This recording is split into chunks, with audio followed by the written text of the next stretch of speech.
homicide, don't want to let the crime scene, and we're taking it off. Definitely had a weapon. Right. We haven't found the weapon yet.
Don't worry about fighting on me. I don't take offense to that sort of thing.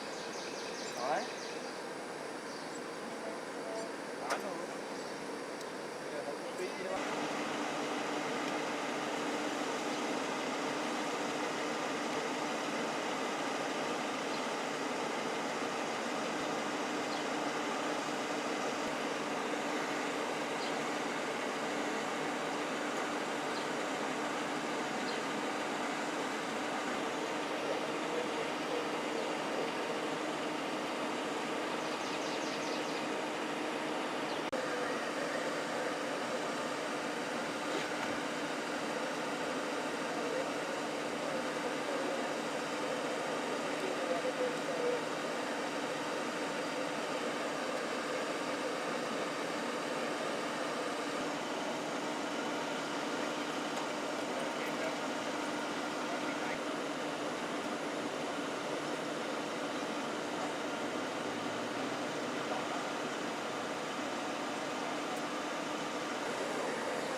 All right, we'll house you later.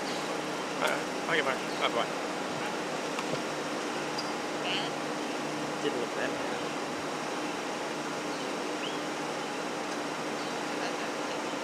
No. That's Andy right there with the dog.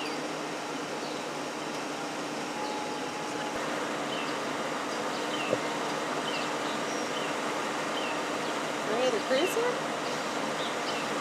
No, that's why I was surprised too.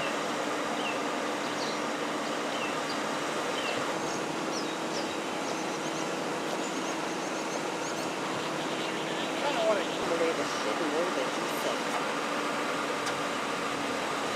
Especially the one about getting late.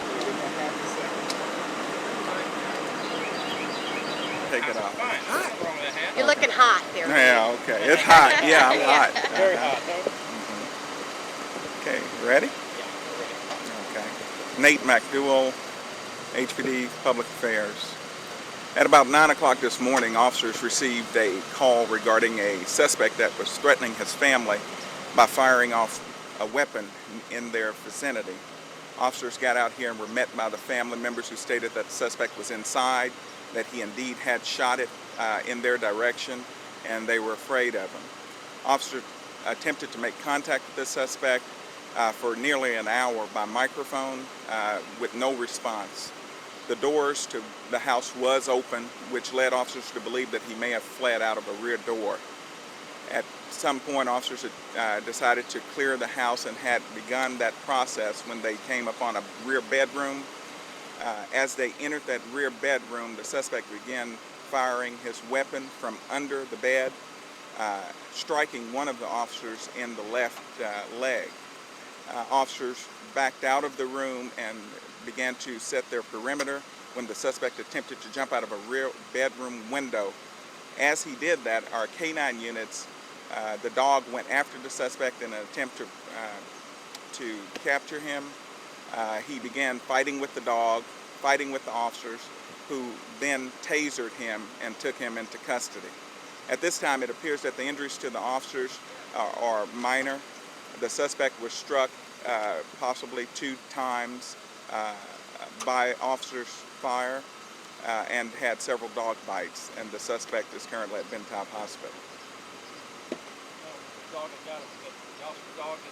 The officer's dog, that's correct. We were unsure whether or not he had escaped through a rear door, and so they began to search the house and came upon that suspect in the rear bedroom, and he began firing wildly at officers, as I said, striking one of the officers with a minor wound to his left leg. Sort of a graze type thing. It won't require much medical attention, so we're very fortunate that the officer didn't sustain major injuries.